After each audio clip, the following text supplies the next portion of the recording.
Dreamers everywhere, welcome to the Dueling Disney podcast. I'm one of your hosts, Andee Zomerman. And I'm the other one of your hosts, Aldee. How are you? I'm good. How are you?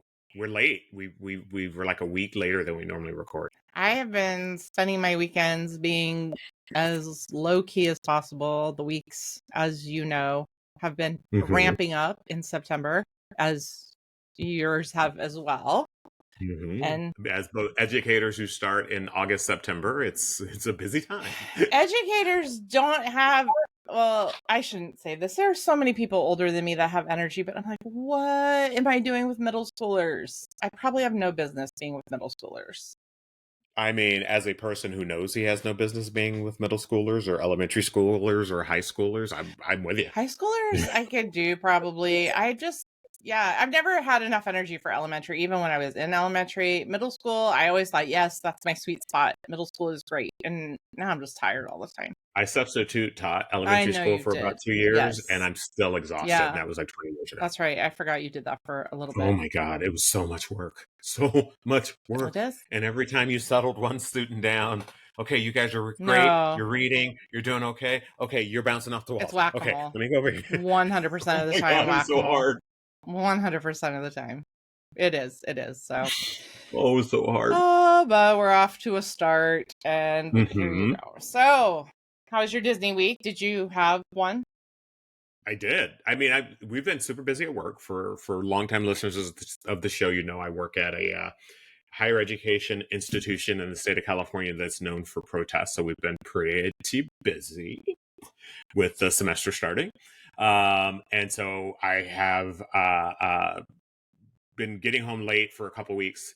But since we are planning, Andee and I, well, mostly Andee's family and me, a trip to Orlando, I decided I wanted to add a little extra trip on the front of that trip. So I booked a cruise, not on Disney Cruise because I'm not made of money. You keep saying that, but I'm sure. Every time I go, I look at Disney Cruise. Don't say that you're not made of money when you spend like so much money on actual dust collecting things, when you could actually like just pass on one dust collector and try the Disney Cruise so you at least know what it's like. Dust collector, I'm sorry, collectible? Whatever. I'm just saying that don't say that you're not made of money. For the craft that I engage in? Well, my craft is going on the Disney Cruise because all the other ones suck. And then it's all, yeah. Well, as I was saying... Sorry, go ahead. No, that's what the podcast is. We argue. What? I did check the Disney Cruise. It was literally 4 times the price of the cruise I'm going on for the exact same cruise. No way. 3-day cruise to the Bahamas. I'm paying $562 on Norwegian. Okay. The same one was $2,000. Okay. I didn't know you could get like a Norwegian cruise for $500. I didn't know those even existed. And that's in a balcony. So what? By myself. Yeah. A balcony? Yeah. $500? Yeah. $562. Yeah. Balcony cruise. It's only 3 days, but like, you know, solo balcony. I didn't realize it was. Yeah, I guess I just don't get it. I don't know. You know why? Because you guys only go on Disney cruises. I know. It's like $2,000. Yeah. I'm sorry, but I went on Holland and I went on Carnival and I didn't like either one. I can't speak to Holland because I've never been on Holland. I've been on Princess. I've been on Royal. I've been on Norwegian. I've been on Carnival. I can give thumbs up to Norwegian. Royal Caribbean's okay. Princess would be great after 65. Okay. It's definitely an older person's cruise line. Holland is great after 85. Yeah, and I'll never go on Carnival again. No, Carnival sucks. But that's not that's just how I get to my Disney rate. So I had to sort of rearrange my flights and things of that sort. And my cruise leaves out of Miami. So I was like, well, I'm flying in and out of Orlando. How do I get to Miami? So I booked on the Brightline high-speed rail from Orlando to Miami round trip, which is, you know, they just opened the Orlando sort of stretch. I didn't know that. I didn't know it was open. Yeah. And it was, you know, this is one of the reasons why Disney stopped doing their bus shuttles, right? Now it doesn't quite go. So the end of the line is at the Orlando airport, which doesn't get you to the parks. Correct. So when I return, I'm gonna have my train back to the airport, and then still have to take a Mears Connect from the airport to my hotel. Okay. But this is how tons and tons of people get to and from Orlando. Mm-hmm. So I'm looking forward to trying it out, writing it. I watched a bunch of videos on it, Okay. and it's basically a bunch of Disney nerds on a train being like, "Ooh, this is cool," or "Ooh, this isn't." So I will be able to give a review Okay. of the Bright Line. So that was my Disney week, is booking on the Bright Line and then booking my Mears bus from Orlando to the hotel, Disney's Port Riverside, at which I will, so Monday morning we have tickets for Mickey's Not So Scary Halloween, or Mickey's, Mm-hmm. I don't know, is it Not So Scary Yeah. Halloween? Sunday or Monday night at 7. My cruise gets into Miami at somewhere around 8, and I'll rapid train it to Orlando and be able to check into the hotel and be ready to go by 7 that night after just You're hanging gonna have out to meet us there because we can get in at 4. Yeah. All right. It's fine. Okay. I expect I'll probably be there by 4. Okay. But I it's think just you will be too. I think you will be yeah. too. Yeah, and let's Yeah. remember that they took away Magic Express because the Bright Line was going to go to Disney World Right. property, which then they decide no, it's not, and then they Right. just decided not And to I mean, I do haven't Magical ridden it yet, Express. but all the reviews, I'm like, they really need to figure that out, because I think that that would be just the culmination of the project. Like it just makes no sense not to go. And I think the problem was between Disney and Universal, like, which one do you go to? And all reasonable people are like, well, you go to Disney, but I think Universal was like, well, what about us? Epic Universe. I don't know.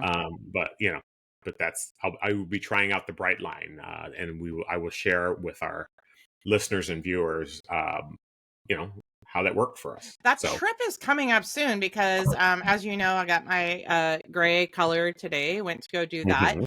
And when I'm at my appointment, I make my next appointment like 6 or 7 weeks out. And my next appointment is after we return from Yeah, Disney. I mean, That's like it's coming up. today. We're recording this on the 14th. I leave on the 17th. So yeah, Oh, wow. it's just over a month. Yeah, Crazy. So much to do yeah, before then. All yeah. right. And I will have relaxed for 3 days before I see you That's guys. what So you need before you see us. Which be better if it was after. let's not forget that this did not start off to be the Andee family trip. This actually started out to be Al and Ed and Andee. So part of the Mhm. family would go see Annika. And then Emma and Fernando are like, wait, We want we to want to go. go. And so, yeah, but I'm actually, Emma and Fernando are getting ready to go on their own cruise, because apparently Oh, where are they going? they're going to Hawaii from Vancouver. Nice. And, yeah, they got a screaming deal, on, On yeah, Disney. Mhm. she works there and you can do that when you work there. Oh, that makes Yeah. sense. So they're going for 10 days on that. And they said, yeah, we're going to do that. So we're not going to meet you in October. And I'm like, all right. And then all of a sudden they're like, hey, we're going to meet you in October, which, for us works out great because anytime you can have a Disney cast member with you, you save I don't know, you save $100 off the top just for having them with you. Not to mention the, Just discounts and park access and so they're coming with. They're going to sleep on the couch bed of our 1 bedroom that we got at Animal Kingdom. So Animal. And now, are you in the Animal Kingdom DVC or in the Animal Kingdom Lodge? So Animal Kingdom DVC is Kidani Village, and Okay. that's where we've been in the past and things. But what they done, well, I guess it's not that recently now, a lot of years ago, is that they took some rooms in Jumbo, which is the hotel part of it, and they changed some of those into DVC value rooms. So they're not as big as the 1 bedrooms in Kidani. But so they're smaller, but they still have a little kitchen and a washer dryer, and they're in an actual 1 bedroom instead of a studio. They also have studios. Yeah.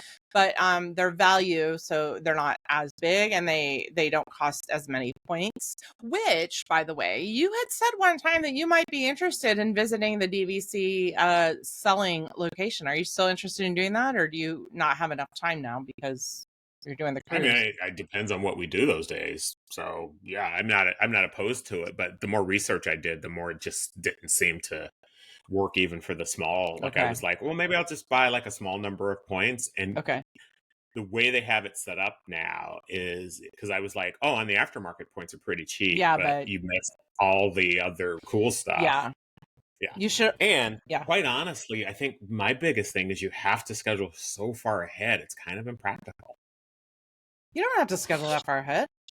I don't know. All the research, when I was looking, they were like, okay, you get to book 11 and a half months ahead of time. And I'm Yeah. like, like, how am I going to know what I want to do a Yeah, year but from now? that just means that you get to if you want to. That doesn't mean. And now, don't get me wrong. If you're staying at some place like in California where they don't have that many DVC properties, then yeah, you're not gonna like. I'll never get a room in California because I'm at my home resort. You get the 11 months in advance. Every other resort you get 7 months in advance. But I will never be able to stay in California because there's so few properties there that they book immediately, which is fine with me. I don't need a DVC in California.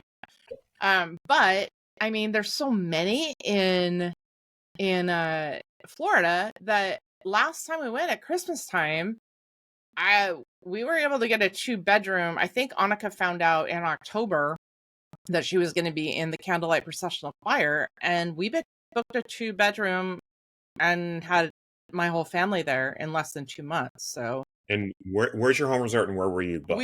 our home resort is Copper Creek in Wilderness Lodge, and we booked the 2-bedroom in Old Key West, which Oh, wow. if you Okay. haven't been to Old Key West, some people don't like it very much. I've been to actual Key West. I don't know that I've been to. So, I mean, that is the older Key West, I suppose. Yes, it would be. Although it is the original DVC resort. So of the DVC resorts, that is the oldest one. It's the very first one, which, and it's not walking distance to any parks. It's near downtown Disney, but it's not walking distance. But for us, and when I had my parents with us, that was ideal. It was ideal because the space is huge. You have so much room, and the balcony's huge, and the porch. There's just a lot of room and a lot of space, which for us was just perfect. But we made that within 2 months. So you don't always have to book 11 months in advance. I don't know. I mean, if we have time, I'm not opposed to going. The more I looked into it, the more I was like, I don't know that this works for me. It's not really geared for singles. No, definitely for families. Yeah. Definitely for families. And we thought like the first time we bought it, we were like, oh, definitely for families with young kids. And then as our kids grew older, we're like, oh, we don't need this anymore. And then we're like, nope, we were wrong. We absolutely need that. So yeah, that's good. Well, all right. Well, my Disney week, and nobody read it. Our dueling Disney community duelist, if you read it, you did not respond to me, and I don't blame you, but I sent this article that was in the New York Times to everyone last weekend because I wanted everybody to read it. But let me tell you, this was a long article, like an expose. Like it took me, I didn't sit down the whole day and read it, but I read a little bit and then I would go do something else. I'd come read a little bit more and then do something else. Well, but it takes you longer because of the lip reading, because your lips are moving. That was so dumb. Anyway, a fantastic expose on the whole Chapek Iger conundrum, if you will, and just so well researched and so well written that I really encourage everyone to read it. If you are a dueling Disney community duelist, I have it on our duelist site. And I have it as a gift article, so you shouldn't be behind a paywall on that. I loved it. I'm gonna read it. I have a New York Times subscription, so it wouldn't be a problem for me. I just haven't. I've been busy. Okay, I work. Yeah, I don't. I will tell you though, is that I'm like, Ed, did you read this yet? And he's like, yeah, I read it. It's stuff I already knew. I go, you did not read it. And because it literally, like, I'm a fast reader, and it took me a long time to read this article. And he like tells me after 10 minutes to read it, I go, you did not read it. And he goes, oh, well, I skimmed the headlights. I go, no. I go, you need to read it. And then like a little bit later, he comes to me. He's like, all right, I read it. I go, you did not. You did not read it. And I'm like, skimming people is not reading the whole thing. I know we're in the age of the internet, but not everything has to be bullet pointed. All right. Like, this is good stuff. And the reason I say it's good stuff is because they did not take one side or the other in this Iger Chapek thing. They talked to everybody who knew Chapek and everybody who knew Iger and Well, and I everybody who think was at that's the one of the reasons why you want to read this kind of thing, because as Disney fans, most of the stuff I think we take in with Disney is from a hey, we all love Disney perspective, as opposed to just hey, let's just neutrally tell you what happened. So yes. that's why I like this kind of article. It was eye-opening to me, and I fell into it. I fell into Iger is God and Chapek is evil, and I did, and you didn't, and I know you didn't.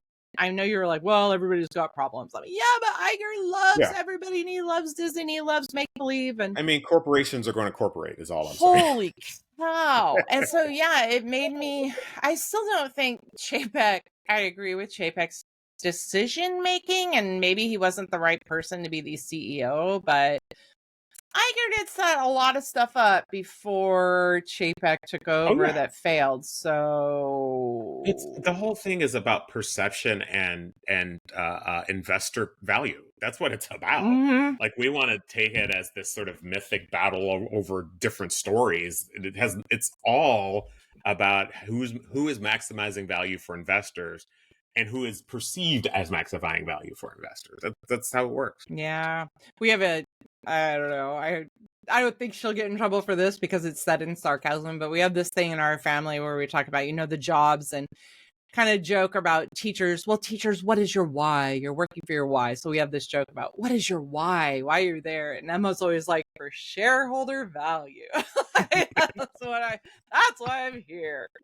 It's funny because it's funny because it's true. No, it's not. But I just I loved it. I think that Iger did such a great job while he was there, just like I think Michael Eisner did such a great job while he was there, but they had their time. I think Iger coming back, I was so excited about Iger coming back. So excited that I probably shouldn't have been that excited. I should have been excited that Chapek was let go, but I think it's time for some new blood. And I think Waking Sleeping Beauty, the movie we talk about, the documentary we talk about all the time, is just a perfect example. And I still think it's required viewing for any Disney fan to watch. Because it's not always roses, right? I mean, you are down, down, down, down, down from the beginning. And at the end of it, it's how we are all connected to the creativity of the stuff that comes out of Disney, but the creativity exists within a corporate culture that could care less about the creativity. Yeah. And so I think the mistake is to sort of conflate the two. And human beings, we want to tell story. We want to fit things into a narrative of good guys and bad guys. And we want to say the CEO is awesome or the CEO is terrible. And that's just not how this all works, right? It's like Bob Chapek, Bob Iger, all of them were there to sort of maximize shareholder value. And lest we forget, Walt was not the financial head of the Disney Corporation. Like people, Walt was the creative guy and he didn't want to be bothered with it, and he let Roy do it. He was like, I don't want to have to worry about it. I just want to sit over here and be creative. And then let his brother do it, which I wish I had a brother who I could just be like, you do all the hard stuff and I'll just be over here and create. Yeah, it is true. And maybe, I don't know, things should be a little bit separate. Well, I don't know. I just think Eisner had his time and did great things, and so did Iger, but now it's really time for somebody new. And Look, that being, you don't have to keep hinting. I know, I'll do it. I'll go. And everybody kind of assumes, and rightly so, that Josh D'Amaro will be next in line. There was one little brief article somewhere else that said, hey, Josh D'Amaro raised all the prices to Disney and people still love him. So, and people still go. And people still go. Crowded. I know. We'll see. It would be nice to have a woman in there, Yeah. So look, if there's a job in leadership for women, I got one that I really like to have happen that I'm focused on right now. Yeah. We can talk about Disney after November. All right. But then sad news that also happened. And James Earl Jones passed away. And I was like in shock when it happened. And somebody said, well, he was 93. And I was like, really? I didn't know that. Well, because he's been in stuff our whole life. And so, yeah, he's 93. And it's still like, but it's James Earl Jones. Like, from my first memory, I remember James Earl Jones when I was a kid in Roots. Yeah. Like, James Earl Jones has been around our whole lives. Yeah. Very central figure in almost everything. It's so great as a serious actor, but also so funny when he's not. And yes, Mm-hmm. of course, he was only half of what made Darth Vader. Mm-hmm. I don't know. I would disagree. I would say he's more than half of what made Darth Vader. Because And I tell you why. Like the physicality, obviously, David Prowse, no disrespect to David Right. Prowse and being on set. Right. And that's a very menacing figure, but that was mostly costume. But would if you want to do something interesting, go on YouTube or whatever and you can find the occasional clip of the David Prowse's voice as Darth Vader. It is not menacing. Let me just put it that way. I would say James Earl Jones is probably more than 50% of why Darth Vader is as awesome a villain as Darth Vader turned out to be. And it's just that bass profundo like words, the menace of that like voice that just sort of chills you to the bone. It was interesting because I was watching, all the different James Earl Jones tributes, and he talked about how he made like $2,000 and it took him like 20 minutes to do the whole first movie. No way. Yeah. Because think about it, he just went in George Lucas says, "Hey, will you do this for me?" He's like, "Sure." He gets the assignment, goes into a recording booth, 20 minutes. They're like, "We got all the dialogue, great." And he gets a check and never thought about it again. He wasn't even credited in Star Wars and Empire Strikes Back. He didn't get his first credit till Return of the Jedi. I do remember hearing that, and you made me think of something too. Is that I read like even in the Mandalorian, like Pedro Pascal is the Mandalorian, right? Except that nope, that's not always him in the costume. No, it's not always right. No, of course. It's like I always laugh because I always say Robert Downey Jr. has the easiest job for the most pay of any human being ever. Because he's either there in casual clothes, and then when somebody's in the Iron Man suit, they stick him in a booth and put screens around his face, and he just looks like this and says his lines and cashes his $50 million check. Right? Good point. Good But point. as someone who has acted occasionally, people think that just doing voiceover work is super easy and anybody can do it, and it ain't. It is real. It's hard acting. Like it is not easy, and not everybody can do it. Not just it's not simply James Earl Jones had this cool deep voice. Like he acted the hell out of it. For sure. For sure. Not only in it's funny because we think of Darth Vader, but also Mufasa. Right? He's so good in Mufasa. He's so good as Mufasa in The Lion King, and he's the only person that came back for the second one, the second animated Lion King, because I refuse to call it a live action. And like I honestly think that's part of what made that movie so good was James Earl Jones. I always think of the scene where Simba goes back and sees the spirit of his father, and he's like, you must remember who you are. And that gave me chills at the time. Such a good actor. And those are just voice performances, right? That's even before you get into he was in Field of Dreams. Yes. He was in one of my favorite movies that too few people have seen, The Sandlot. Do you think too few people have seen it? I don't know. I feel like it's more of a cult movie than like a mainstream movie. Maybe. Like, look, the people who've seen The Sandlot love The Sandlot, right? One of the funniest pieces of any movie I've ever seen, which is James Earl Jones saying, "Why didn't you just knock on my door? I would have gotten it for you." Oh, he's so good. I'm sitting here looking up Lion King on IMDb because I forgot who played what's Mufasa? Is it Sarabi? Sarabi. Thank you.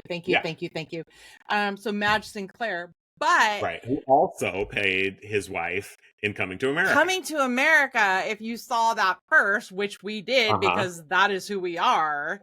Right. So I remember like seeing The Lion King, and I remember being in the theater, knowing it was James Earl Jones, was like hearing the voice, right, of Sarabi and going, "Oh my God, this is from Coming to America.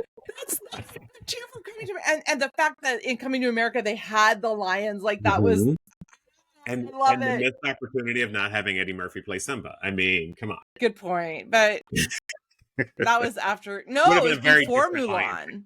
It was before Mulan. I was thinking that Yeah. it was after Mulan. No, Eddie Murphy Yeah, it was was in before Mulan Mulan. though. But yeah, I just remember being so excited about that crossover. Mhm. I know, right? It's like it's a parallel universe, right? I love Coming to America. It's so funny. Yeah. So But also, like, I don't know, for me, like more than most actors, there's like these lines that James Earl Jones just put this gravitas into mhm. that I can just quote James Earl Jones lines all day, like in Field of Dreams. People will come, Ray. You Like, sound like him. You sound like him oh when my you quote God, him. James Earl Jones and Field of Dreams. I mean, Field of Dreams across the board, but you know, James Earl Jones playing that character in Field of Dreams and just wrapping up the whole movie with that monologue about baseball. I don't even like No, baseball. I know. He's just so perfect in it with what he says. But you watch that and you're like, yeah, I never had a catch with my daddy. You know, to be fair, I never asked him for it, and we weren't really baseball guys. You're But I'm not sure really he would. I mean, I don't think maybe. he's against it. But Maybe. Oh, what was I gonna wait, what was I gonna say? What did you Field of Dreams. When I didn't realize Field of Dreams was a book before it was a movie, and I always knew that James Earl Jones' character Terrence Mann was a nod to J.D. Salinger, right. who wrote Catcher in the Rye. I didn't realize that in the book it actually was Is J.D. Salinger. I didn't know that. Yeah. Until Yeah. I mean, it's such a, oh my God. And okay, here's my question for you. Since we're similar in age, I'm a little bit older. yes, you are, and will always be. For obvious reasons, this may have played very differently in my house than it played in yours. But do you remember when Roots came on when we were kids? I remember when it came on. Here's the difference. Mm-hmm. My parents didn't let me watch it because it was on too late. Oh, that's interesting. Mm-hmm. You, on the other hand, probably were encouraged to watch it. Oh yeah. No, we stayed up. I don't remember what time it was on, but it was on after 8, and we were young enough that my bedtime was 8 o'clock. So okay. I remember it being talked about. I remember my parents watching it. I even remember like kind of hearing the dialogue from my bed, right? But I didn't really know. I knew it was about slavery. That's it. Right. But that's it. So it wasn't, of course, for your family. Oh my God. Like for my family and for every Black family in the United States, it was like a lightning bolt. Mm-hmm. And here's the thing, interestingly enough, James Earl Jones was not in the original Roots. He was in Roots: The Next Generation because he played Alex Haley. Oh, right. And for our younger listeners, right. the way it worked was Roots was this massive TV miniseries, which is, how do I even explain miniseries? But a short series that basically took a book and put it on TV. Binge watching before binge watching was a thing. Binge watching. And this was the story of an African American family starting from the individual, the person who was enslaved in Africa, Kunta Kinte. And it told the story of every generation of that family to the modern age.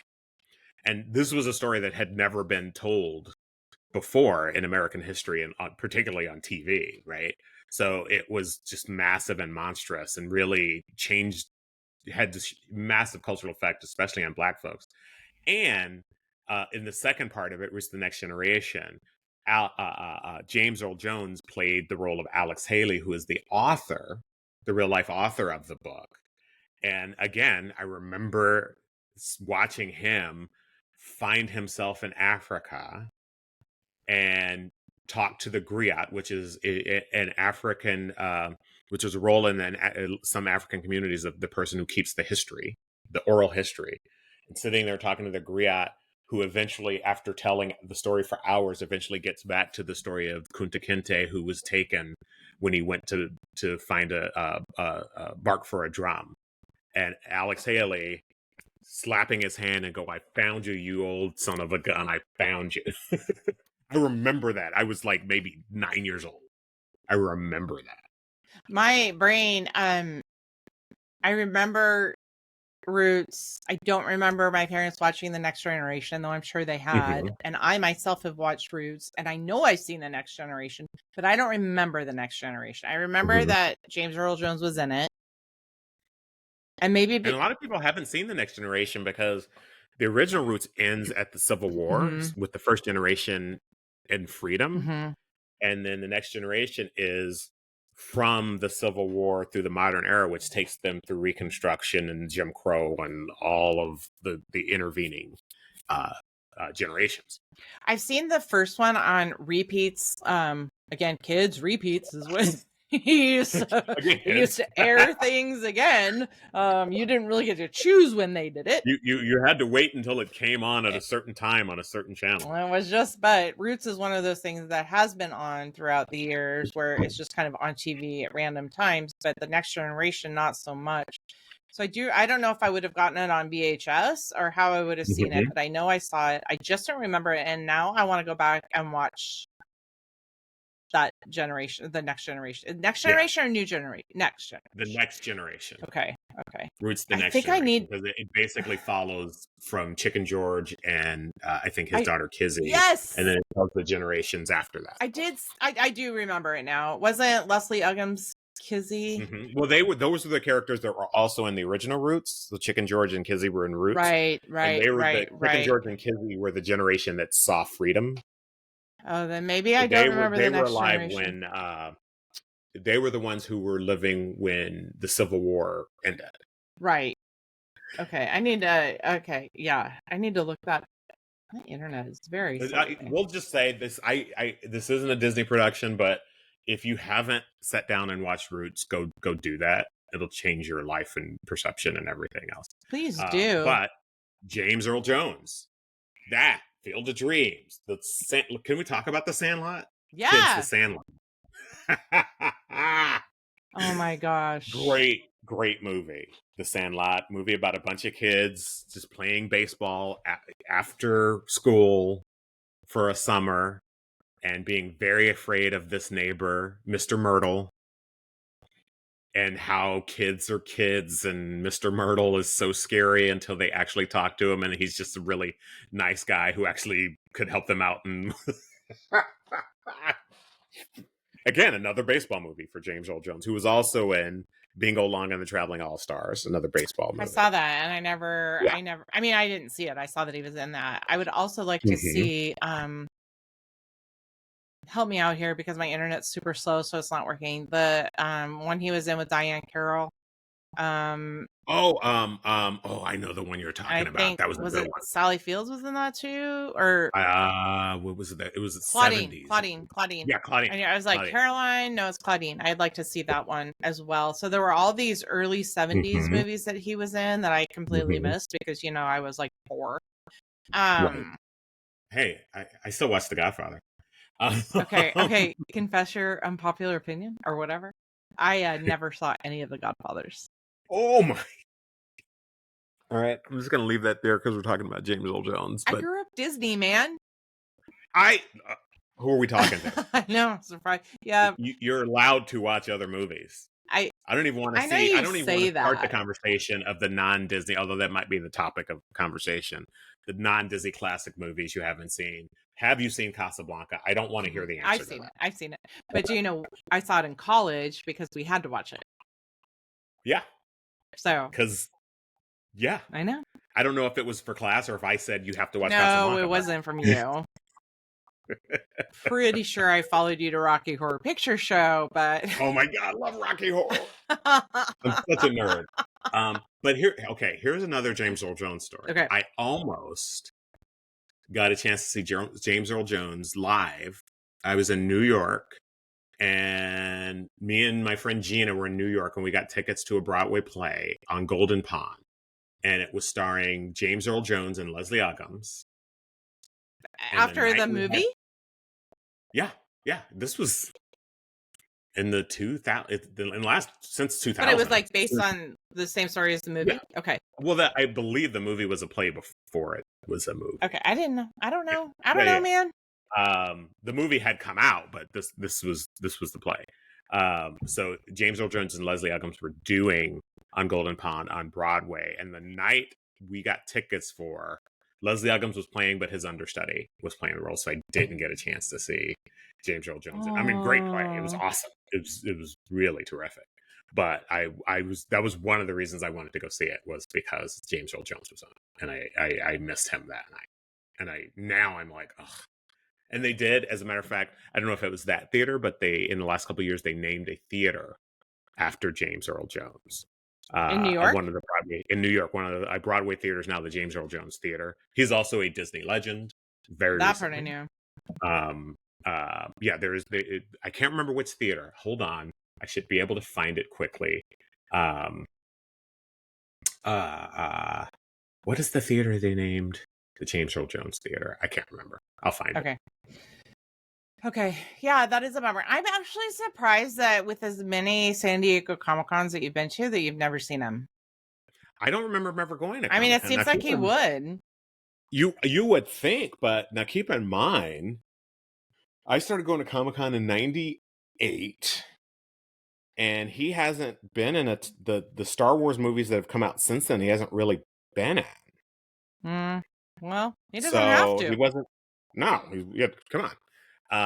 And he's also the stature of a star that if he doesn't go to Comic-Con, nobody's mad at him. It's like, I don't want to be bothered. Well, that's true. It's like Harrison Ford. Like I've seen Harrison Ford at D23. I've never seen him at Comic-Con.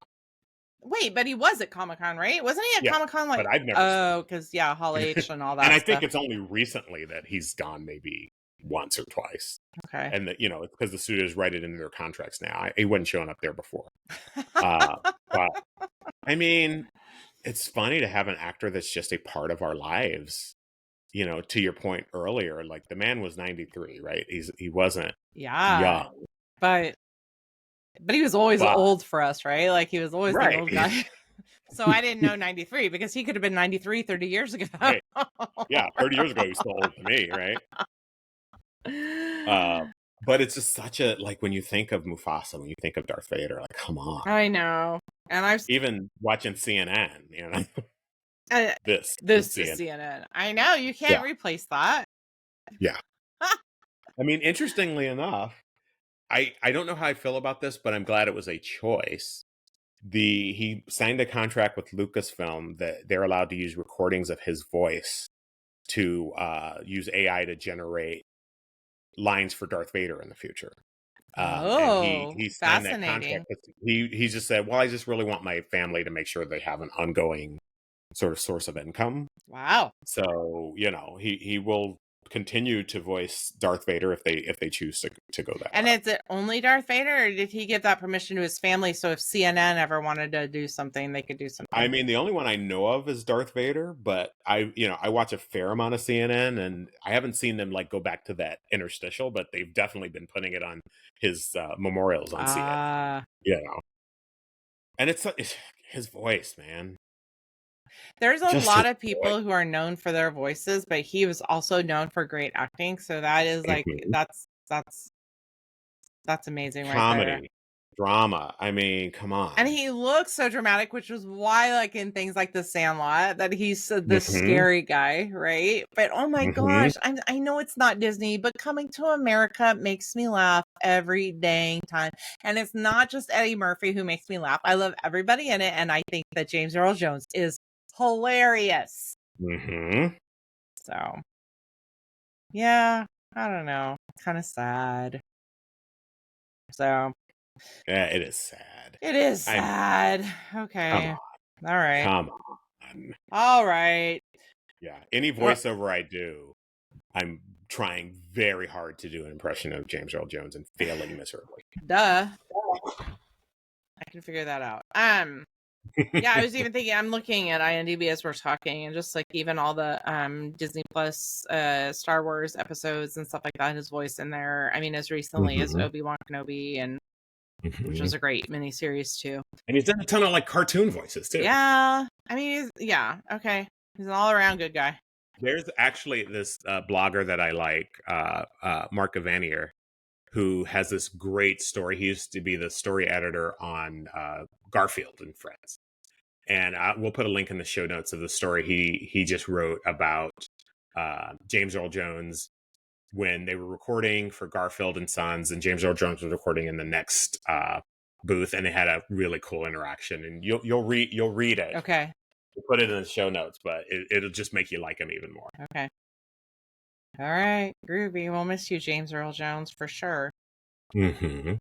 All right. Well, in happier news, Agatha All Along is going to start streaming this week, I think. So. Oh, that's right. Yep. I can't wait for that. I'm excited about it.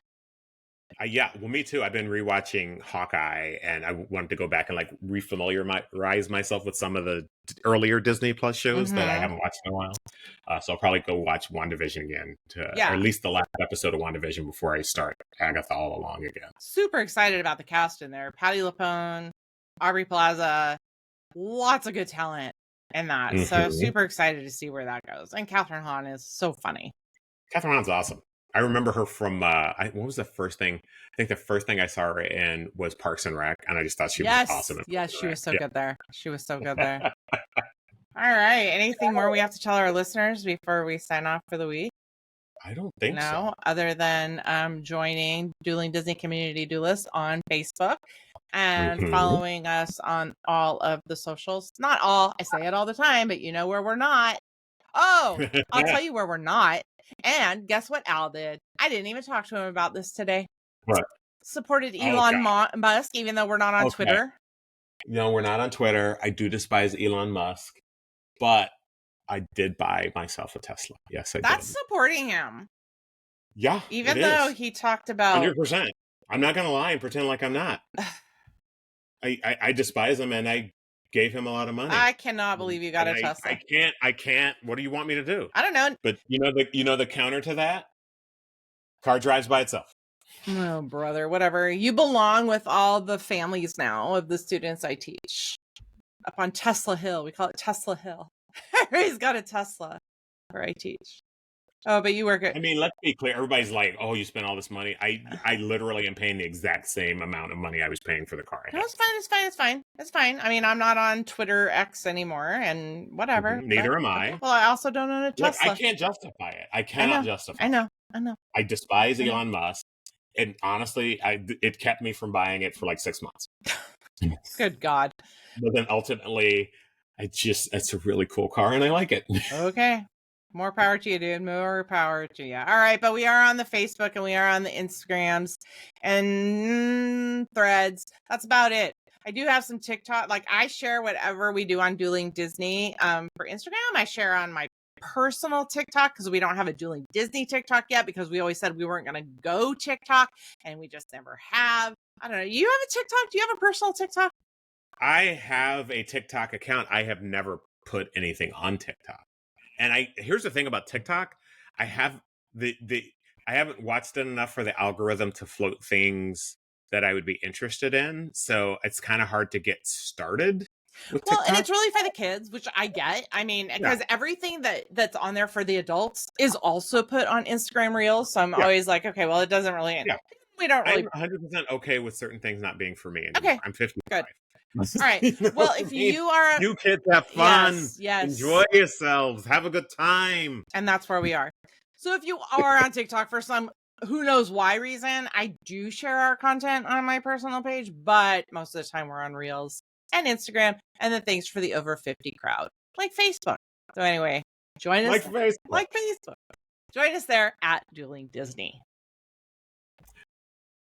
People will come, Ray. They'll come to Iowa for reasons they can't even fathom. They'll turn up your driveway, not knowing for sure why they're doing it. They'll arrive at your door as innocent as children, longing for the past. Of course, we won't mind if you look around, you'll say. It's only $20 per person.